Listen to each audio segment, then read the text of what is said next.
আপনার হাতে দড়ি ধরা, সাথে গরু হাঁটছে, গরমে একাকার, পেছনে ভিড়। হাট থেকে গরু নেওয়ার সময় কেউ একজন ডাক দিয়ে জিজ্ঞেস করলো, ভাই গরুটার দাম কত?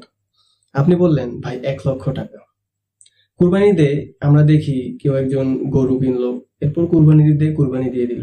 কিন্তু আজকে আমরা দেখব এই ঈদকে কেন্দ্র করে কিভাবে গড়ে উঠলো হাজার কোটি টাকার বিশাল অর্থনীতি, যেটা কেবল একটা ধর্মীয় উৎসব নেই। এই ঈদ দেশের কৃষি, পরিবহন, চামড়া শিল্প ইত্যাদি বিভিন্ন সেক্টরে লক্ষ লক্ষ মানুষের আয়ের উৎস।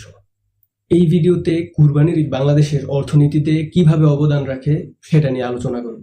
তো চলুন শুরু করা যাক। আমাদের ধর্ম মতে কুরবানি এক ধরনের ত্যাগ, কিন্তু অর্থনীতির ভাষায় এটা বৃহৎ মাত্রার কনজিউমার স্পেন্ডিং। প্রতি বছর ঈদ উল আজহায় বাংলাদেশে গড়ে প্রায় 1 কোটিরও বেশি পশু কুরবানি হয়। এসব পশুর বাজার মূল্য, হাট ইজারা, চামড়া, পরিবহন ইত্যাদি সবকিছু মিলিয়ে প্রায় 40,000 কোটি টাকার অর্থনীতি, যার অধিকাংশ টাকা যায় সাধারণ মানুষের পকেটে। এবার আসি কারা কারা সরাসরি সুবিধা পায়। প্রথমেই খামারি বা পশু চাষি। বাংলাদেশের প্রায় 60 থেকে 70% পশু আসে স্থানীয় খামার থেকে। এক একজন খামারি গরু পালেন 8 মাস থেকে 1 বছর। এই গরু বিক্রি থেকেই তারা গড়ে আয় করেন 30,000 থেকে 1,00,000 টাকা। অর্থাৎ গ্রামে গঞ্জে এই সময়টা অনেকের জন্য বছরের সবচেয়ে বড় আয়ের একমাত্র সুযোগ। এতে গ্রামীণ অর্থনীতি বড় হয়, দারিদ্র কিছুটা কমে, খামার ব্যবসা বড় হয়। ধুয়ে আসে কসাই বা শ্রমজীবী মানুষ। কসাইয়ের চাহিদা ব্যাপকভাবে বেড়ে যায়। এই ঈদে একজন দক্ষ কসাই প্রায় 15 থেকে 30,000 টাকা পর্যন্ত ইনকাম করতে পারে। 3 নম্বরে চলে আসে পরিবহন খাত। পশু পরিবহনে লাগে ট্রাক, পিকআপ ইত্যাদি বিভিন্ন যানবাহন। প্রতিটি ট্রিপে রেভিনিউ হয় 15 থেকে 20,000 টাকা। ট্রাক ড্রাইভার, সহকারী খালাসি সবারই ভালো ইনকাম হয় এই সিজনে। এছাড়াও লাভবান হয় হাট ইজারা ও স্থানীয় সরকার। গাবতলী সহ বিভিন্ন বড় বড় হাটে এক একটি হাট থেকেই প্রায় কোটি টাকার উপরে ইজারা থেকে ইনকাম হয়। এই ইজারার টাকা সরাসরি যায় সিটি কর্পোরেশন ও স্থানীয় সরকারের হাত। অর্থাৎ সরকারও এই কোরবানির ঈদে আয় করে থাকে। এছাড়াও সুবিধা পায় চামড়া শিল্প।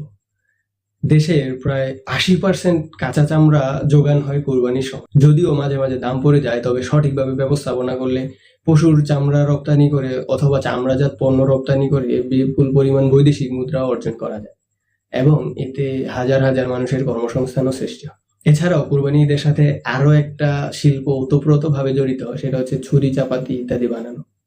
কুরবানির ঈদের আগে ছুরি, চাপাতি, বটি ইত্যাদি বানানোর জন্য অথবা ধার করার জন্য বিশাল ব্যবসা রয়েছে। এসব ব্যবসায় কাজ করা লোকেরা এই কয়েকদিনে প্রায় বছরে আয় হওয়ার সমান পরিমাণ অর্থ উপার্জন করতে পারে। এই তো গেল সুবিধা, কিছু অসুবিধাও আছে। চামড়ার ন্যায্য দাম না পাওয়ার কারণে চামড়া শিল্প ব্যাহত হয়। তাছাড়া গরুর হাটে দালালের চক্রের কারণে কৃত্রিমভাবে গরুর দাম বেড়ে যায়। এতে ক্রেতা ও বিক্রেতা উভয়ই ক্ষতিগ্রস্ত হতে পারে। তবে এর বাইরেও আমরা দেখতে পাচ্ছি কুরবানি ঈদে গ্রামে ইনকাম বাড়ে, শহরে অস্থায়ী কর্মসংস্থান তৈরি হয়, সরকার আয় করে হাট ইজারা থেকে, চামড়া শিল্পে কাঁচামাল আসে, ট্রান্সপোর্ট ব্যবসা বাড়ে। অর্থাৎ একটা ঈদ দেশের অর্থনীতির চেহারা 10 দিনে বদলে দিতে পারে। কুরবানির ঈদ বাংলাদেশের অর্থনীতির বড় মৌসুম। কোটি কোটি টাকা লেনদেন হয় এই কয়েকদিনে। কৃষক থেকে শুরু করে কসাই, পরিবহন থেকে শুরু করে চামড়া শিল্প, প্রায় প্রত্যেকেই কিছু না কিছু আয় করে।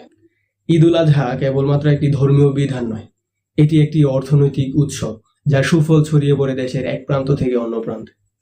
ভিডিওটি ভালো লাগলে অবশ্যই একটা লাইক দিবেন এবং এই ধরনের ভিডিও রেগুলার পেতে চাইলে অবশ্যই চ্যানেলটি সাবস্ক্রাইব করে রাখতে পারেন। ধন্যবাদ।